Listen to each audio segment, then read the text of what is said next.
Chapter 85, Urgency. The strange, twisted, and obscure fluctuation was short-lived. Shortly afterwards, Klein even suspected that he was hallucinating. If he wasn't considered rather skilled at spiritual perception, it was very likely that he would have written off the abnormality. Klein frowned as he thought of his sister upstairs. He tightly held onto his cane as he went around the bathroom and hobbled to the wood household staircase. He quickly went upstairs while following the traces with his spiritual perception before arriving at the living room beside the balcony. "This should be it," Klein mumbled as he raised his hand and tapped twice on his glabella. Auras penetrated the walls and the large wooden door before entering his vision. Most of the colors were ordinary with a blurry outline. However, one of them in particular was rippling with a sinister dark green color over its surface that slowly corroded inwards. Just as I thought, something wasn't right. Klein wore a usually stern expression as he reached out with his right hand and removed the silver chain which was wrapped around his left wrist. He held the silver chain in his left hand, allowing the topaz to dangle before him. When the topaz stopped swinging, he traced the spherical light and chanted inwardly, "The room before me has danger caused by the supernatural." Normally, spirit dowsing was only suitable for divining something that was related to him or the specific circumstances in a small region around him. As such, Klein described the chant in very specific manner. The danger could affect him, and the room was right in front of him. "The room before me has danger caused by the supernatural." After repeating the chant 7 times, Klein's eyes widened as he saw the topaz rotating in a clockwise motion rapidly. It was an indication that there was indeed danger caused by the supernatural inside the room, and it was of considerable danger. Selena is a mysticism enthusiast. Did something go extremely wrong when she was dabbling with some sort of ritual? What should I do?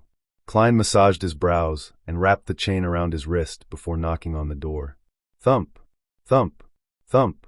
He knocked on the door 3 times rhythmically and wore an amiable smile on his face. The door opened with a creak. Melissa, who was wearing her new dress, appeared in front of Klein. "Klein, is something wrong?"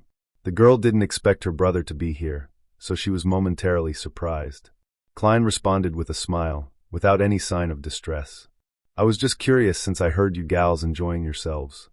Sorry for disturbing all of you." Melissa lowered her head in apology, feeling somewhat embarrassed. "We're playing with magic mirror divination. Selena knows a lot, and it's very fun." "Magic mirror divination. Sis, why don't you gals play Charlie Charlie Challenge or Ouija boards?" Klein shook his head, feeling both peeved and amused. He looked behind Melissa and into the living room. He saw Selena with her beaming smile and deep dimples. However, in his spirit vision, the wine-red-haired girl, who was holding a silver-coated mirror, was being encroached by the sinister dark green colors. As his mind whirled, Klein deliberated over his words and said, "Heh, I won't be interrupting your game." "All right. Where's Elizabeth?" I had chatted with her over FaceAct grammar. She mentioned that she wanted to ask me some questions. "Elizabeth?" Melissa sized her brother up and said in an eccentric tone to emphasize her words, "She's only 16. "Hey, don't let your imagination go wild." Klein immediately explained, "It's a very normal academic discussion. Elizabeth is very interested in history and ancient languages." Melissa took a deep look at her brother before saying, "She's inside. I'll inform her." "All right." Klein took a step back and moved away from the door. While watching his sister turn around, he heaved a sigh of relief. Although it wasn't the best of reactions, he was thankful that the person in danger wasn't Melissa. He only waited for about 10 seconds before a puzzled Elizabeth walked out. She asked curiously, "Mr. Moretti, what's the matter?" "I never said I was interested in history and ancient languages." At that moment, her sentence was halted by Klein's stern and solemn expression. Her nerves tightened as she seemed to sense that something wasn't right. Klein took a few steps diagonally as a gesture for Elizabeth to hide partially behind the door. The girl with the chubby baby fat was influenced by the sudden serious atmosphere, so she unknowingly followed. "As you know, I'm a mysticism enthusiast." Klein halted and turned around, speaking directly to the point. Elizabeth nodded and replied, "Yes, I even believe that you're an expert at mysticism." "No, I'm only an enthusiast, but this doesn't stop me from noticing that your magic mirror divination has turned into a problem," Klein said with a heavy tone. "A problem?" Elizabeth nearly raised her voice as she hurriedly raised her hands to cover her mouth. Klein thought for a moment before saying, "I know words alone will make it difficult for you to believe me. return to the room, and when Selina isn't paying attention, steal a glance at the front of the mirror which Selina has hidden away from all of you. How do you know that she hid the front of the mirror from us? Elizabeth blurted out. According to the information from the Nighthawks, more than 90% of the time, magic mirror divination cases, which involve evil, share such similarities. Klein smiled and said, general knowledge.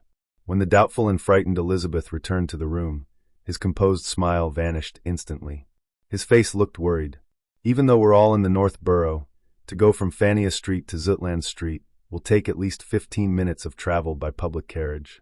By the time Captain arrives after making a round trip, the situation might have deteriorated to a hopeless state. If only Benson and Melissa wasn't here. But I can't deal with those hidden and unknown existences. Do I have any means to contain it? Right, Selina is a mysticism enthusiast. Her room definitely has no lack of extracts, essential oils, herbs, and other items. Just as Klein was racking his brains for a solution, Elizabeth sat next to Selina by using an excuse of discussing something with her. A girl opposite her sipped a mouthful of red wine, and under the teasing looks of everyone, despite her blushing, she mustered her courage to ask, "Can you help me divine when I'll meet a romantic and handsome gentleman?" Selina lightly coughed twice as she rubbed the mirror's back and said, "Mirror, mirror, tell me, when will the gentleman in Yanina's heart appear?" After repeating it 3 times, she picked up the mirror and raised it in front of her. Seizing this opportunity, Elizabeth suddenly turned her body and stretched out her head to take a glance. According to her expectations, she felt that she would see Selina's face and half her face. However, the only thing she saw was Selina. The tiny mirror only had Selina, and it was Selina's entire body. The mirror was completely pitch black, with Selina standing in the middle with a cold expression. Elizabeth trembled all over as she lunged backward and leaned against the sofa. She momentarily forgot to breathe. She involuntarily trembled, and without giving an excuse, got up immediately, stumbling to the door. She didn't even dare to turn back to look at the beaming Selina. Yanina's gentleman will appear on the Sunday of the 2nd week, half a year later. Amidst giggles, Elizabeth opened the door and left the room to see Klein, who was standing in the shadows of the wall lamps in his tuxedo and half-top hat. "Mr. Moretti, aye," she stammered in a daze. Klein calmly smiled. "Don't disturb the girls and ladies inside." Infected by his smile, Elizabeth calmed down significantly. She extended her hand and closed the door as she quickly walked over to the wall lamp. "I saw it. I saw only Selina inside the mirror." "A devil-like Selina," she whispered hoarsely. "Indeed." Klein's expression turned serious as he asked in a deep voice, "Do you know which is Selina's bedroom? Do you know where her mysticism items are?" "There. The mysticism items are in there as well." Elizabeth didn't hesitate to point at a room diagonally across. Klein held his cane and walked over, opening the unlocked wooden door. Under the streetlights and the crimson moon's illumination, he turned a valve and lit a gas lamp. A pale yellow light glowed as he swept the area and found bottles of extracts, flower essence, boxes of herbal powder, candles, and amulets. These items were placed on tables or neatly arranged inside a rack. Their names were given on sticker labels. After confirming the items, Klein said to Elizabeth, who had followed behind him, "Do you want to save Selina?" "Yes." Elizabeth subconsciously nodded before asking in a daze, "Will it be dangerous?" "A certain amount. After all, I'm only a mysticism enthusiast," Klein replied frankly. "A certain amount of danger." Elizabeth pursed her lips tightly for a few seconds before saying, "Is there anything you need from me?" Klein smiled warmly as he comforted her. "Don't be nervous. Now, all you have to do is pretend to return as though nothing had happened.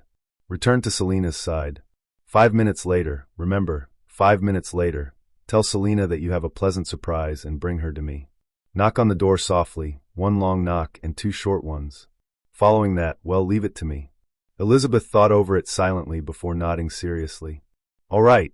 Seeing her return to the living room, Klein glanced at his pocket watch. He closed Selina's bedroom and quickly cleared the desk. Then, he picked the items needed and placed them on a chair. Immediately following that, he picked up 2 faint candles with a light aroma. He placed them on the upper left and right corners of the desk. They were symbols representing the Lady of Crimson and the Empress of Misfortune and Horror. Klein planned on holding a ritual here to borrow the Evernight goddess's powers to ward off the mysterious and unknown existence that was affecting Selina. As he was only a sequence 9, the ritualistic magic he knew wasn't strong enough. In order to succeed, he needed Elizabeth to lure Selina into a sealing circle, right in the vicinity of the altar. Therefore, he needed to consider situations in which Selina might notice and resist. Due to these reasons, Klein planned on using suspension-style ritualistic magic.